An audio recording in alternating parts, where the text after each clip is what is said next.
Welcome to the Powerworks podcast, your go-to source for all things automotive in Dubai. I'm your co-host, James Pikeway, and joining me is... Glenn Power. Together, we'll be discussing the latest industry news, reviewing the hottest cars on the market, and delving into the unique challenges and opportunities presented by the car culture in Dubai. From luxury imports to your local favorites, we've got it all covered. Join us as we explore the exciting world of cars and automotive issues in Dubai. So fasten your seatbelt and get ready for a thrilling ride. It's Powerworks, the podcast. ChatGPT, thank you. Please don't send us a bill for that. What's wrong with that? I know, nothing at all. I mean, that's... It works. I mean, a little tweak. I need to practice saying it once or twice, but... There's a lot to be said for it. But like I say, you've still got to... It's very hard when you're reading something. Yeah. To, like, you see people doing press conferences and promo things for sporting events. Yeah. UFC in particular, where, they've got certain things that they have to say, certain sponsors that they have to thank, and you can tell that it's scripted. Right. And it just doesn't sound like them, and it's not natural. Yeah, exactly. So you still need to get it and say it in your own words and make it your own and read through it and rep it out so that okay, I might have not said that, I might change that. Because it's noticeable. You can tell when it's not your words. Yeah, but it's absolutely. very, very good. Hey, I want to let everyone know you're listening to us, and it could be listening to us on 100.3 in Dubai. Yeah. You could be listening to us via any number of platforms, but you might also be watching us, the James Casts, to watch the entire podcast and outtakes or snippets and things. And that being said, you've got a lapel mic on. Can you turn it around? It's turned the mic's facing the wrong way. So it's just so we have like a... There we go. So we've got you covered. If you want to listen, if you want to watch and listen, tune in to this podcast, and you can find the visual version on the James Casts on YouTube. It's a visual delight. It is a visual delight. Got a great one this morning. I'm driving in, and the morning drive is always interesting. So, recap, driving in the no windows Jeep Wrangler, 2008 year model. That's why there's no windows, because they're kind of foggy if I put them in. Then it becomes a thrill ride. And so I'm driving in, and suddenly I'm smelling burning oil. And I'm thinking, okay, very nice. Nice. Very nice. And the first reaction is 2008 Jeep Wrangler, no windows. It's my car. So I'm looking at all the gauges, what few there are. I'm looking to see if I see smoke. And then after I figure out, no, it's not my car. Then it becomes, whose vehicle is it? Is it the truck that's beside me? Is it the one up front? But it was clear the smell of burning oil. And it's like very distinctive. And it's just like, oh man, that's not a good thing. Which got me thinking, as we talk about this all the time, and we talk about, lubricants, got me thinking about your own situation here at the garage. And you have made, and we've talked about this before, but I'd like to delve back into it for a second.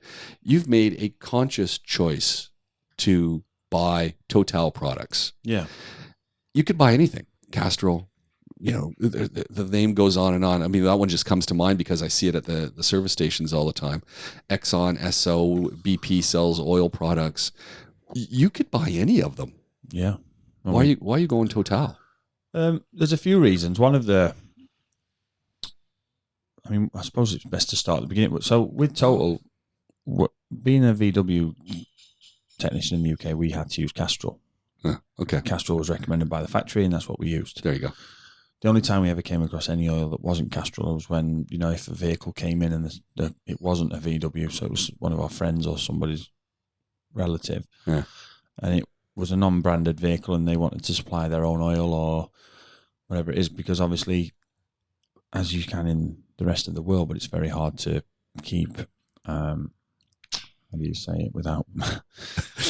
You have international warranty on a new car. You can repair your vehicle anywhere in the world with anybody as long as you use original parts. That warranty will be valid. Okay. In the UK, that's a very common thing for people to service their vehicles their own way, in their own place, maybe even by themselves, but they have to keep receipts for the original parts and original oil. So we might get a vehicle that's in warranty, but it's my cousin's or my friends or whatever, and they don't want to pay for the service at the dealer, so they'll pay me 20 quid and supply me the parts, which is great. So that was only ever really the time that we'd have non-Castrol oil. And then when I came to the UAE, I worked in a garage called AAA, and we used Mobil. Again, it was just the oil we used. That was just the way it was. I wasn't in a position to affect that or need to. It was fine. When I left AAA, I went to a place where we needed to figure out what we were going to do about a regular oil supplier for bulk oil, because all we had was a car came in, we'd buy oil for it. Okay. So what did you do in that case? Because you've had exposure to two brands.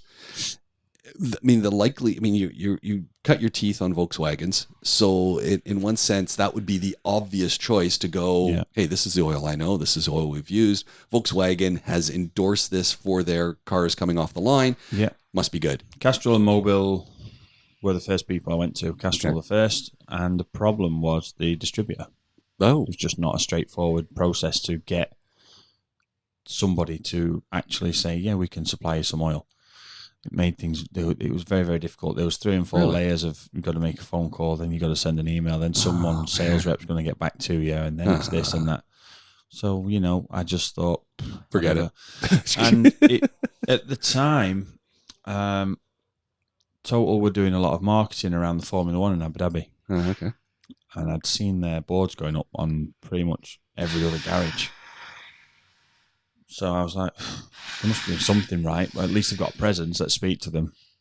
And then speaking to them, there's a guy called Liaz, who was at the time a sales rep. I think he's moved onwards and upwards now a few times, but he was just the sales rep for us at the time.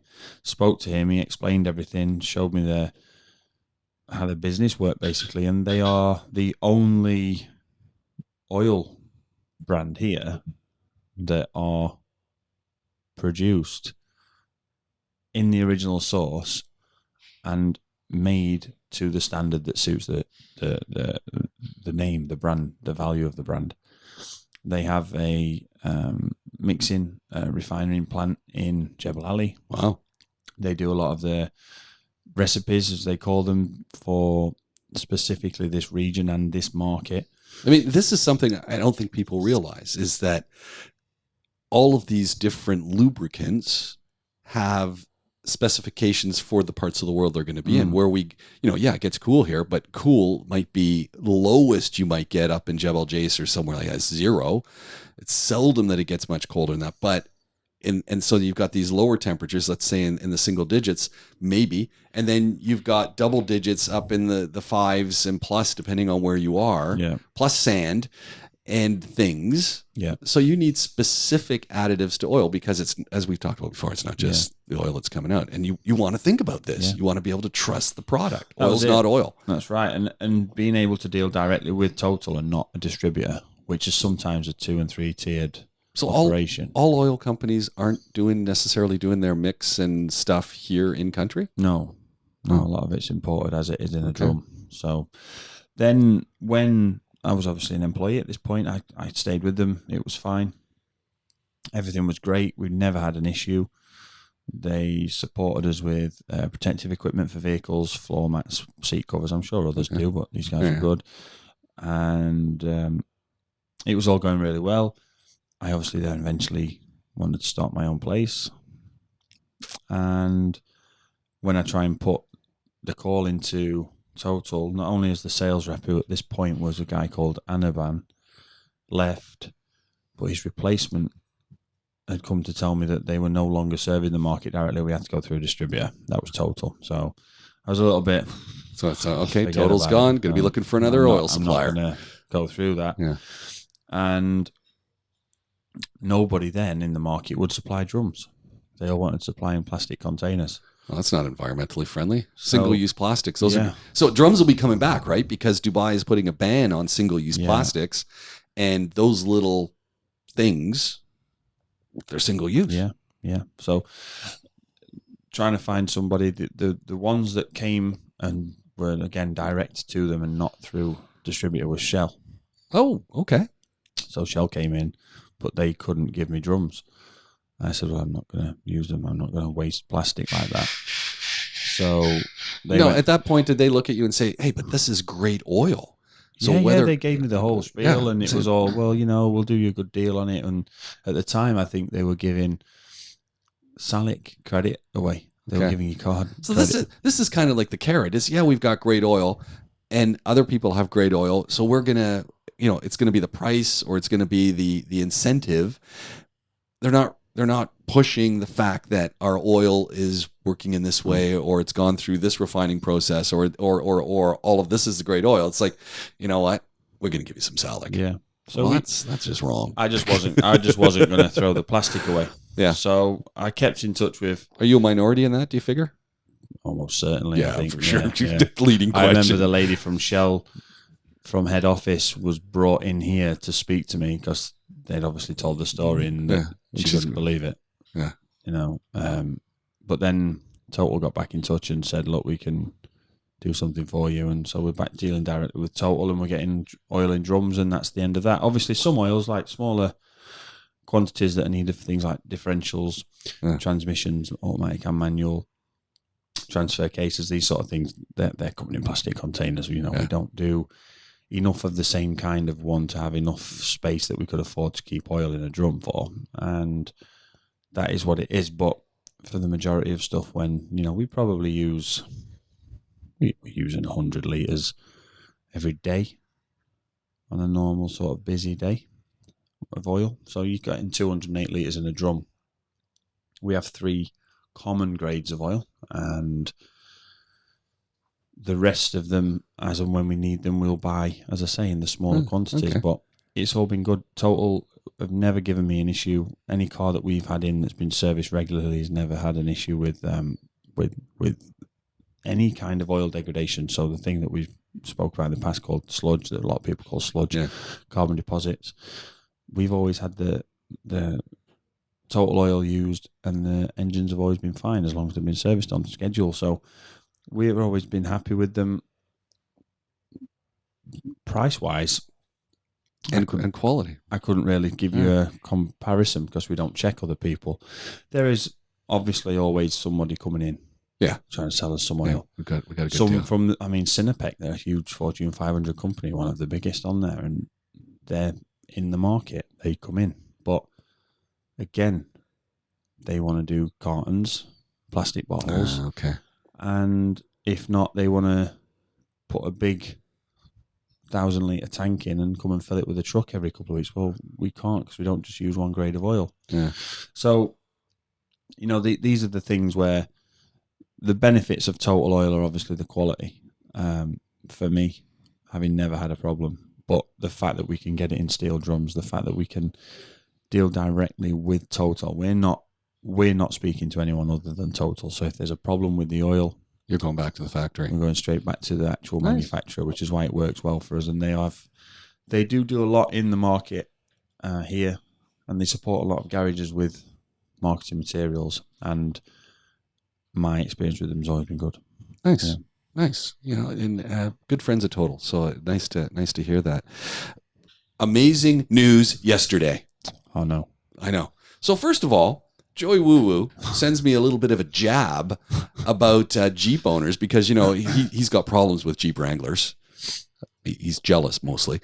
But he sends me this little jab of this little boy talking about how he's shaving his armpits and gluing the hair in other parts of his body because, he wants to someday be like a big boy. And he's sending me that about Jeep Wranglers. And it's suggesting that Jeep Wranglers are just little kids who are wannabes. Want to be what, though? I don't know. That's the thing. What do you want to be? Yeah. So that was an interesting one. But, so that was in the back of my mind. And then there I am, just trolling the internet, looking for, fun facts about cars and all sorts of great things. And what do I see? This is absolutely fantastic.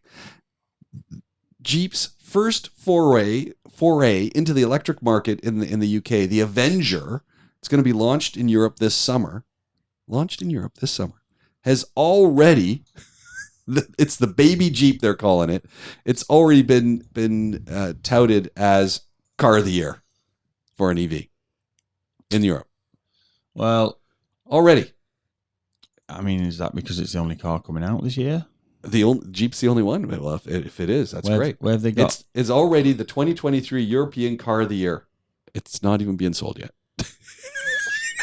You know why that is? Because those Europeans, they know a good car when they see it. And I have to say, the car that they were looking at was yellow.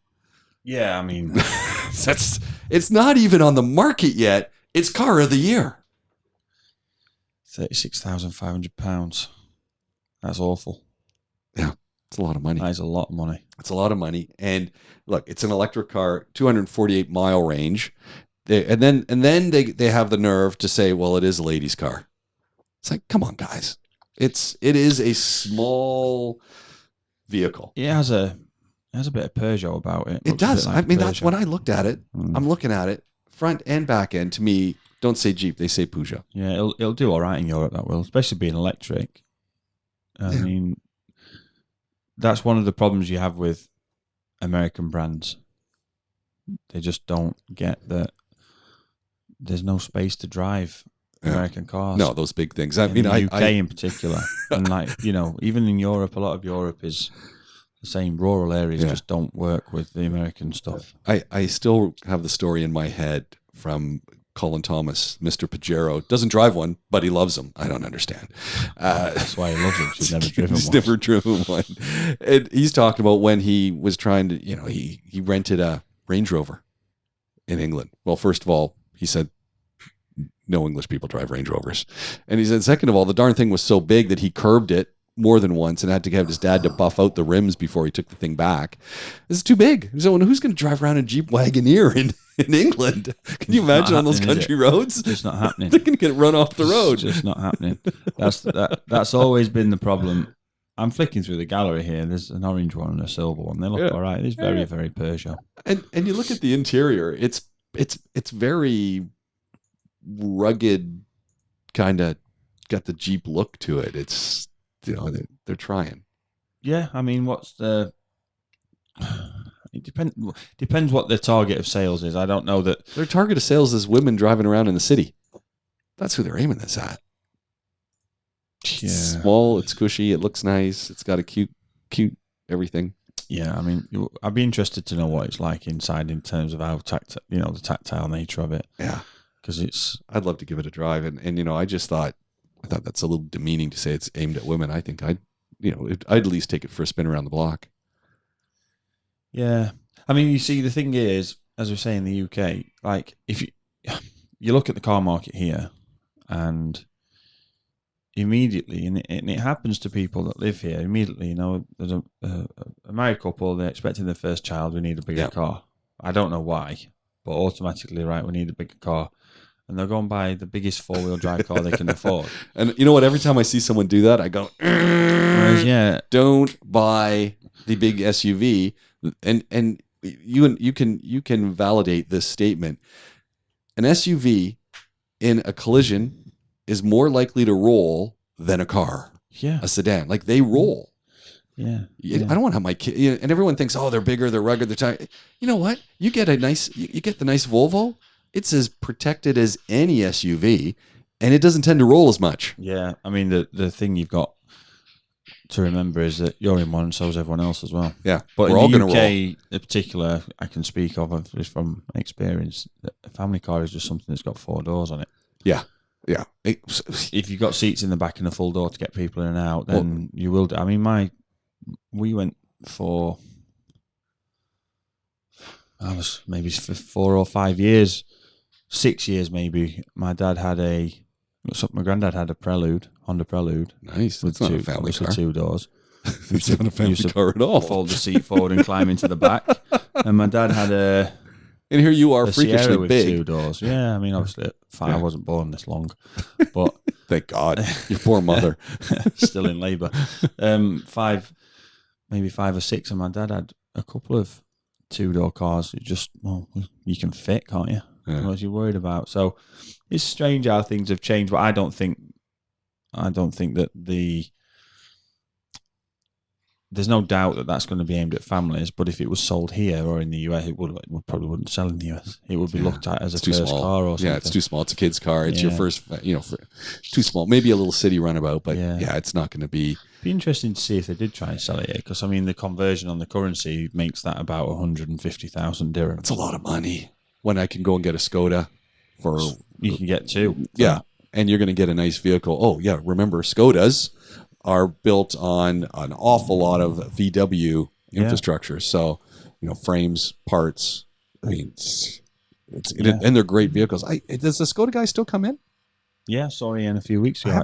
I haven't heard from Ian, the Skoda guy, in forever. You still get the Skoda press release and monthly media emails from him. Yeah. Nice. Yeah, he came in a few weeks ago. For those of you who missed it, Ian the Skoda guy used to call into our radio show. Maybe he'll start calling in and sending stuff into 100.3, because we are on 100.3 daily. I'll have to let him know actually about it being on 100.3. I don't think I've ever told him. Yeah, that could be really interesting. Yeah. But Ian the Skoda guy is the unofficial, what would we call him? Ambassador. For Skoda in the Middle East, because this guy, as well as driving Jeep, he still drives a Jeep, doesn't he? That's right. Yeah, he's got the Jeep, he's got the Skoda, and the Octavia. I think it's an Octavia. No, 3 Fabias. Oh, 3 Fabias. This man loves Skodas, and I don't think Skoda gives him anything for him promoting them ad nauseum. Like he's sending the press releases to people. And so if you've got questions about Skoda, fire them through. We'll get Ian to answer them for you. Maybe we can even get a call into him on one of our podcasts and share it with you. So that would be kind of cool. But just there's a lot of other options out there. And I think that becomes the problem with a lot of things like Jeep. And this, people look at me and they say, "Man, you're driving 2 Jeeps." I go, "Yeah, but I bought my Jeeps in 2008 and they didn't cost that much. They were affordable vehicles in 2008. Yeah. I couldn't afford to buy a Jeep now. They're way out of the range." Yeah. Yeah. I mean, it was, how was that, having just bought 2 cars and then it crashed? Yeah. That must have been a tough time. That was, look, one of them was a demo model. So, we got a really good deal on it. That was the 4-door. And the 2-door, it was on sale because the dealer was looking to clear out old stock that was sitting around in the field. So both of them came in with great incentives. So actually it was pretty good. Like it was right place, right time. And they weren't expensive vehicles. People say, "Oh, it must cost you a fortune." No, if I bought it, it had to be affordable. Yeah, there's a reason you've had them for 15 years. And actually the red one, 4-door Jeep Wrangler. So, and people always say, "Oh, not good as a commuter car to Abu Dhabi." Been to Abu Dhabi all the time, yeah. Many a time. We used to go to Yas every weekend for the Flow Rider Club. Every weekend we were doing the Astro. That's 4 of us in there. Kids in the back, we're in the front. Perfect commuter. Look, is it get the best gas mileage? No, but better than a petrol. And much better than a Pajero. We were at the pump the other day and I was filling up, and I came to 182 dirhams, so I was really happy. And I'm looking at the petrol in front of me, and I'm saying to the gas attendant, "That thing's still filling?" He goes, "That's 300 dirhams." I'm going, "What?" He goes, "Oh yeah, this is a 300 dirham fill that guy's going to be getting." Yeah. And I just went, "No." Some of the Land Cruisers with the 2 tanks. Who can afford that? 400 or 500 dirhams. Yeah, I couldn't afford that. Every time you fill up, and they guzzle it too. Like now that makes it heavy. It's so anyway. Back to the vehicles. People say, "Oh, the Wrangler, not comfortable, not this." It is what it is, but it can be a comfortable vehicle. It just depends what you're used to, and we never had any problems. And the red one. Oh, this is where I was going with this. Thanks for getting me back on track. The red one is gonna be. It's touching on 400,000 kilometers. Nice. My youngest son said, "Really? That thing's still running?" Yeah, because he knows how he drove it when he was here. He knows what he did to it. Exactly. I said, "There's a few lights I got to go get Glenn to check out," but he said, "As long as they're not flashing and beeping, we're okay." Yeah. No flashing, no beeping, no smoke. There's no smoke. Happy just a little thing. 400,000. I think another oil gasket somewhere needs to be changed, but it's 400,000. It's expectable. So what are you going to do, though, James? One day, when the day will come, when you either have to say, "I'm going to retire to the Bahamas, Costa Rica, yeah, or Panama if you get into some sort of dodgy stuff, and you have no choice. But well, and there's the song, right? There's the song. Panama.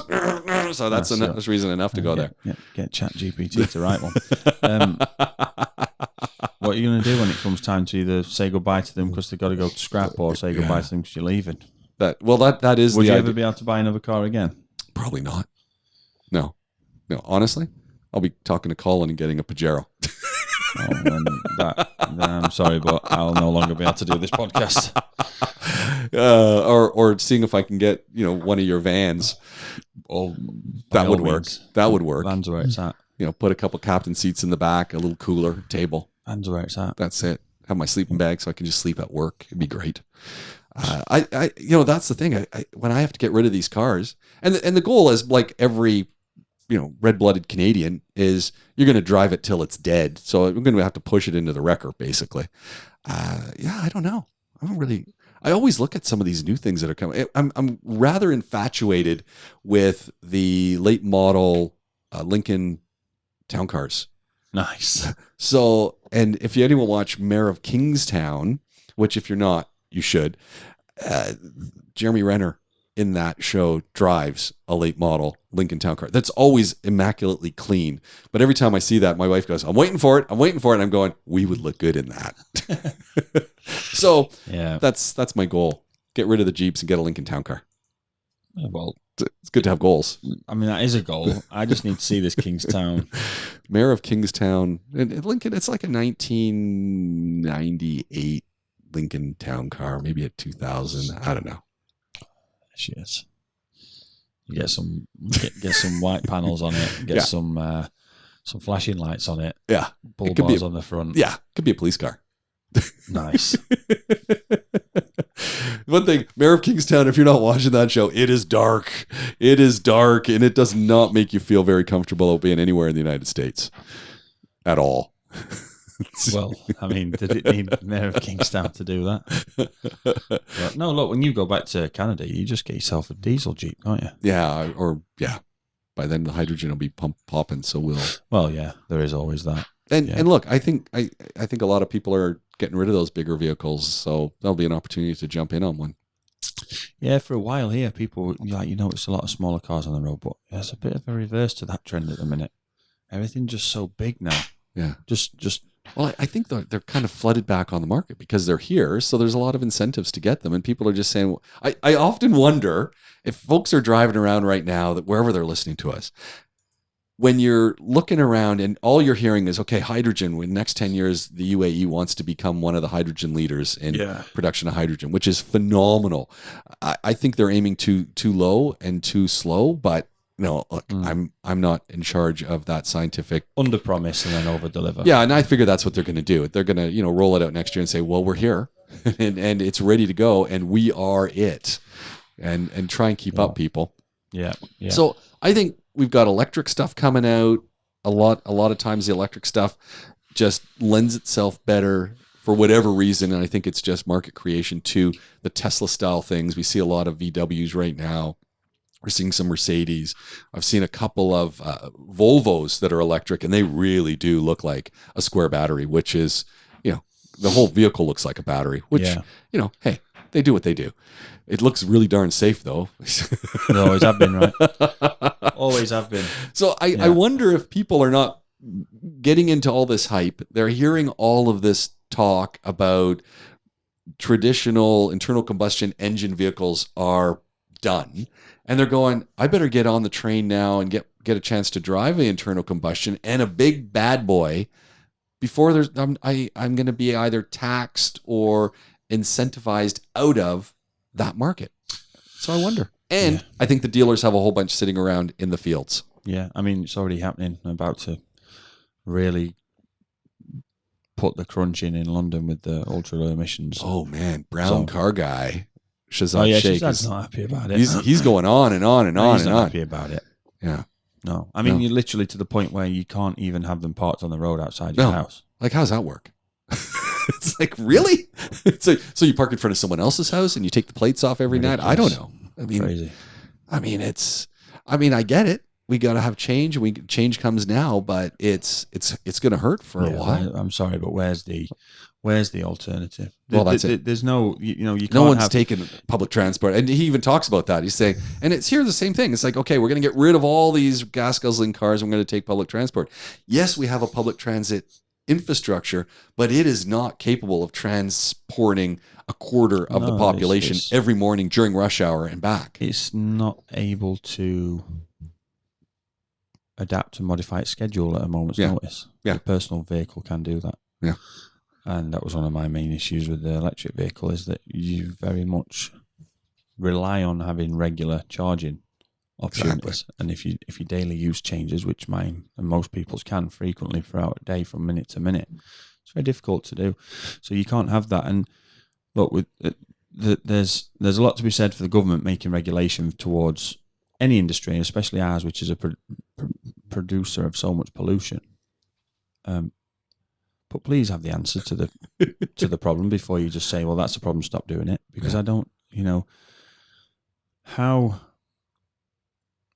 how can you suggest, right, you only have the right now to use a certain type of vehicle in a certain area. That's fine, no problem, but I cannot afford that vehicle. Yeah. Yeah. So how is that fair? Yeah. How is that fair? Like, there's no... It just does not make sense. It's not even... All you're doing is you're going to create objection to the regulation, not necessarily because they don't agree with the regulation and the sentiment and principle of it, but because they cannot abide by it. Well, look, you know how it would have worked, and it could work, is if we stuck to a half week in office, half week at home for your employment. So then you've only ever really got half the workforce venturing out. Then with dial-a-bus and all these things, you might actually be able to make it work. But employers don't want people staying home. Well, and then even though when the employees, so I laugh because the UAE, everyone's back at work. Yeah. Canada, the government can't even get government employees to come back to work. They're fighting it.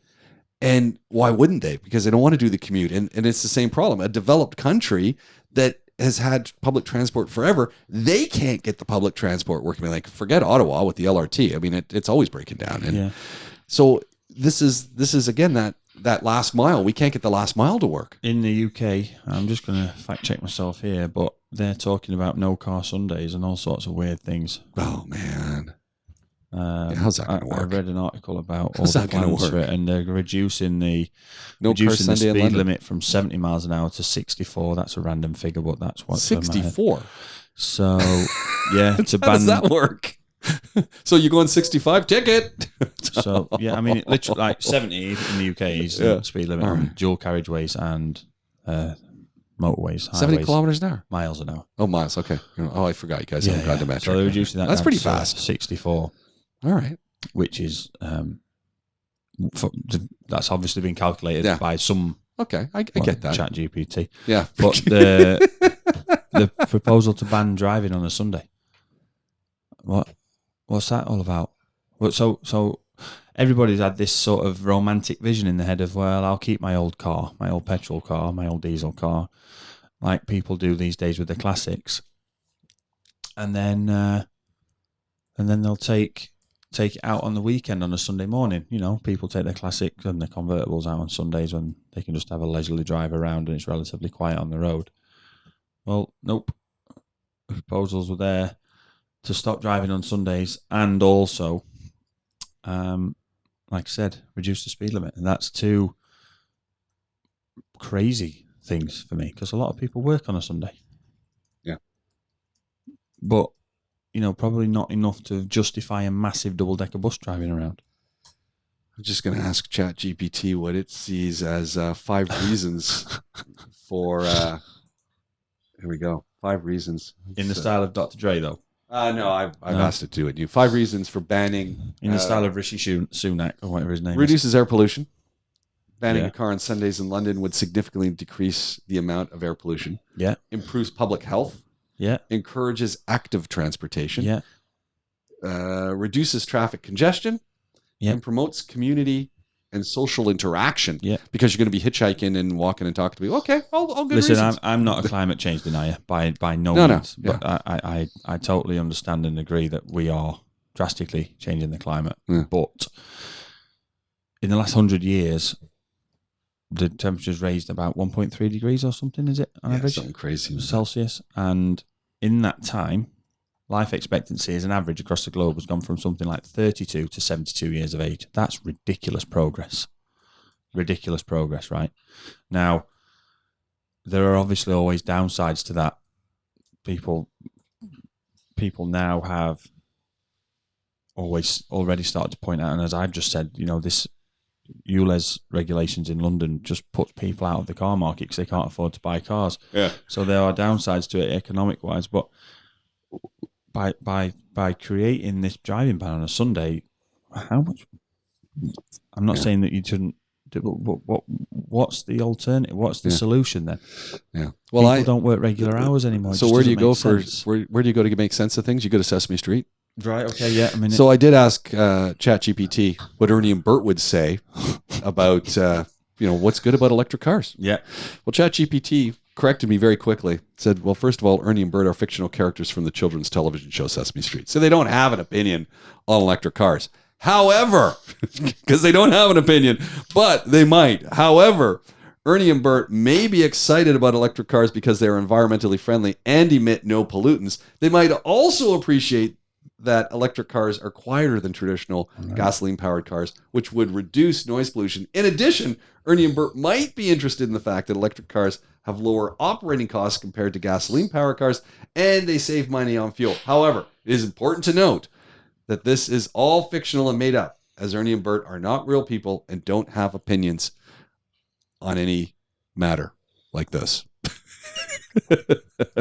Well, there we go. So if Ernie and Bert think it, because they're fictional, but they do have ideas, that's what ChatGPT is telling us.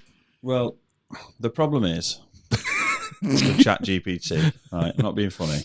Yeah. The issue is electric vehicles use a lot of raw materials that we have to dig out of the ground, that we have to ship across the world. I think I remember Jeremy Clarkson going on a rant about the Toyota Prius, which is obviously he hates the vehicle, and I think quite justifiably so. He mentioned I think his rant said something like, the raw materials get dug up, shipped around the world to the factory to make the batteries, shipped back to the factory that builds the cars to then get shipped back to the country that sells them. Right. Well, this is the problem. And have you seen the raw materials get harvested for next to nothing, and the added value? Have you seen the footage and the documentaries about cobalt and lithium mining? Oh man, it's crazy. Like thousands and thousands of people not employed by the mines, just digging through the heaps outside of them. No protective equipment, no tools sometimes. For what? Yeah. Because they've got they are in the most horrendous state of poverty that we couldn't even imagine what that's like. And they're having to dig through waste materials from a mine to try and find something that will make them enough money to pay to eat that day. And it's not regulated. Yeah. So, hey, I think for me, it would be much better to have a solution to the problem before stating there's a problem, let's stop. I don't for 1 minute agree that it makes any sense. You lose support for the movement. You don't generate support. In the UK 10, 15 years ago, there was a big push to get the car market going again. And the government said, well, look, let's get rid of all these old cars off the road, bring the pollution rates down. Yeah. Car dealers were incentivized to give £1,000 and we'll also match that. So everyone that buys a new car, no matter what the vehicle they trade in, they will get a minimum of £2,000 onto the trade-in value. Wow. That's a lot of money. That is. Especially when we're at a place like Volkswagen where they've got, there's a Polo in the showroom for £12,000, £13,000. Yeah. By the time they've traded their car in, they've got a brand new car. So they've got an old 20-year-old car off the road and got someone in a brand new low polluting car. Yeah. Because petrol, in fairness now, a petrol engine puts out very, very little pollution relative to I'm glad you mentioned 10 this. years ago. There are a group of people here in Dubai. It's a Dubai phenomenon. When you buy your car, everyone knows there in the back rear window, maybe it's on the driver's side, you get a sheet that talks about, what the specifications of your car. And on the top of it is a fuel efficiency rating. Yeah. From good to... Same as the one you get on your fridge, right? Yeah. Well, people tend to leave it on. Yeah. And I mean, we're talking, they've gotten their windows tinted. That piece of paper is still there. The car could be 10 years old. They're all red or orange here as well, aren't they? Yeah. Like the Super Safari. And yeah. And so I'm walking by one and I'm seeing Super Safari. I'm seeing this van. I'm like, and it's in the worst fuel economy on the planet. And I'm thinking, why are you buying this car? Yeah. Why? I mean, I just don't get it. And then I've walked by a few that I'm looking, I'm going, oh, that's a real, and then I'm going, it's got amazing fuel economy. The massive irony to a lot of this is we all see these Toyota Hilux and Toyota Hiace vans nipping around the city, the Nissan Air vans, the Nissan Safaris, Super Safaris. They are some of the worst polluting vehicles on the road. Yeah. I laugh just because there's hundreds of them. And then thousands. You couldn't even count them from here to wherever you're going. You'd lose count every day. And the that's the first place you want to turn to. Let's make these things exactly. You fuel efficient. Improve what's there. Yeah. And give people an option. Make it a slower change so people will come along for the ride. Yeah. It's not like there's an option to say you can't drive. Now if Sheikh Mohammed said tomorrow, I'm sorry, guys, we're going to have a week where no one drives a car. In this country, everybody would listen. Yeah. I would. Everyone would. It's done. And it would be respected and it would be done. And that would make a huge difference. Yeah. A huge difference, right? But that can only last for so long. People have to be given an alternative. Where, for me, it would be much better to let the economy thrive, keep things going as they are, whilst in the background you're working on the alternative. Yeah. So then in a 4 or 5 year window, you can then come at the end of that and say, look, guys, this is the option we've got for you. We have now designed, developed, and now in our own country can build 10,000 of these EVs a year. Yeah. 10,000 a month, whatever the number may be. And we are going to give you an option on these cars to get you into them. And we'll take your old car either away from you as a trade-in towards it or whatever. You can pay for storage for it, but we require that during the week you use this car. And that's a much better way to do it, because if somebody says, James, you can't drive your Wrangler anymore. Okay, who's telling my boss? Yeah. How do I get to work? Yeah. Whereas if someone says, James, you can't drive that Wrangler anymore because we're going to give you this. We need you to use this. This is what you need you to use for getting to work. Won't be happy, but I'll drive it. And I'll say, okay. I know it's a little bit Logan's Run and everything like that. But it's an option and it's an alternative which would then solve the issue in the short term, which can then be constantly improved upon. And it's not that difficult. One thing COVID taught everybody is how reliant every single developed country is on external third-party countries for anything that's needed. Yeah. The UK don't make anything anymore. Yeah. 80% of its food or something's imported. What's that all about? It's unbelievable. It's not acceptable because people want to eat avocado all the time. Yeah. Well, just deal with it and have mashed potato. Yeah. You know what I mean, and that's the problem. And you need to have the alternative in place before you take something away. Yeah. And in the UK, that is a bit of a knee-jerk reaction, and it's just not a sustainable model. And now people like Shazad Sheikh, who brown car guy, look him up across all your socials, YouTube, Instagram. He comes across as angry. TikTok. But you can empathise with it. Absolutely. And completely understand why he is that way.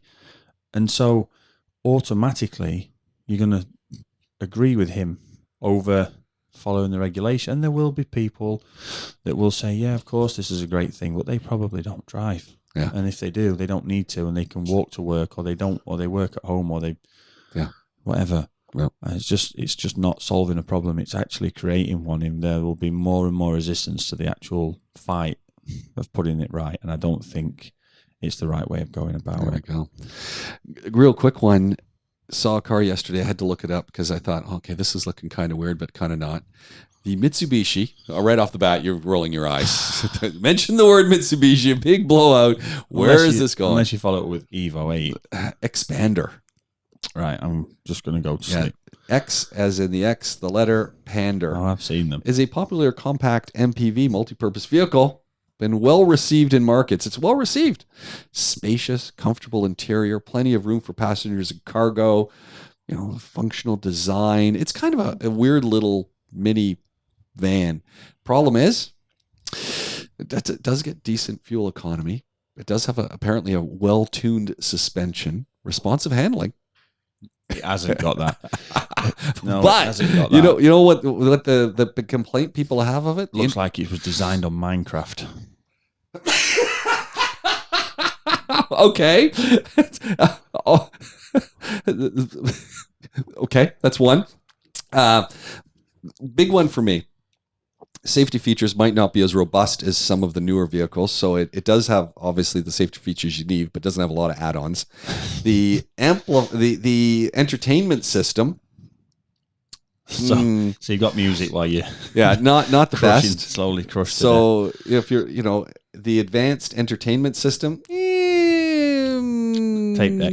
Yeah, and there might be more affordable options beyond that. So just little things. It does have lots of space, but it's not the best choice for those looking for a really good fuel efficient vehicle either. So it's kind of just like we talked in a previous podcast about the you gave up car. Yeah, it might be the you gave up car. It looks kind of cool. No, I don't think it's the you've given up car. I think this is the I never want to even start car. It's what? It's one of those cars you drive by and you go, hey, that looks kind of cool. And then you get into it and you go, it looked cool. What an awful piece of machinery that is. Honestly, right? I know apparently, and I keep hearing this from everyone, Mitsubishi is stopping to make the Pajeros. Yeah, they have, yeah. And I wonder if they're just putting some of their motor technology into some of these other things. First of all, there was no technology on that motor. Right? Well, that's what they're saying about the Expander. Yeah, well, there's no technology in there either. No. That engine was horrific, and it had been for years in terms of perfectly fine reliability. Yeah. As long as it was serviced. We have a nice Montero Sport there to show what happens when you don't service it, because it's smoking and needs a new engine or a rebuild of that one. Makes no difference who makes your engine. If you don't look after it, it's a mess. Yeah. But they're so polluting. So polluting, and the fuel economy is shocking. Yeah. Really, they're made they're the only car that is whittled out of just lead. It's just lead. I just don't get it. They're so heavy and unnecessarily What do you think's going on in that industrial mind complex with those vehicles that they just never seem to veer towards? Hey, we're going to make this more fuel efficient. We're gonna throw some technology. Because they don't need to. Yeah, okay, that's it. At the end price of the day. point, yeah. I mean, I can tell you this now. I would never buy, and I totally appreciate and see the justification for the price difference between a Toyota Prado and a Mitsubishi Pajero, because the Prado is a lot more refined, but that's like being the nicest guy in prison. It's in those two cars, it's not a big deal, is it? The Prado is like being the nicest guy in prison? Saying when you've got the Prado and the Pajero together, that the Prado is more refined than the Pajero is like being the nicest guy in prison. It's not like what? Yeah. Big deal. Yeah.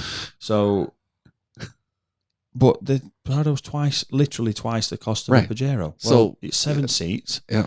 It's the better vehicle, but it's half the price. Yeah, I mean, what? So where are you going to go?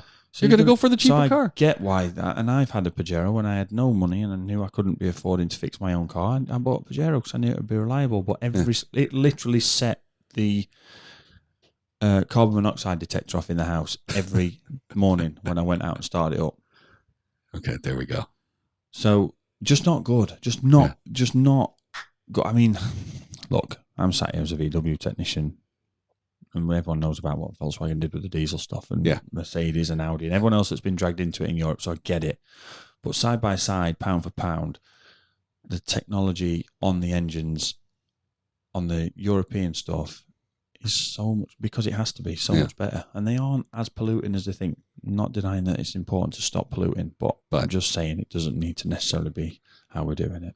And on that note, we've got to close up the podcast for yet another week. We'll be doing it all again real soon. Glenn Power, Powerworks Garage. My name's James Pikeway. Wherever you're listening to us, keep listening, keep sharing, and you can watch us on the James Casts on YouTube. Glenn, thank you very much. Thank you. We'll do it all real soon. This is the Powerworks podcast, and that sounded crazy.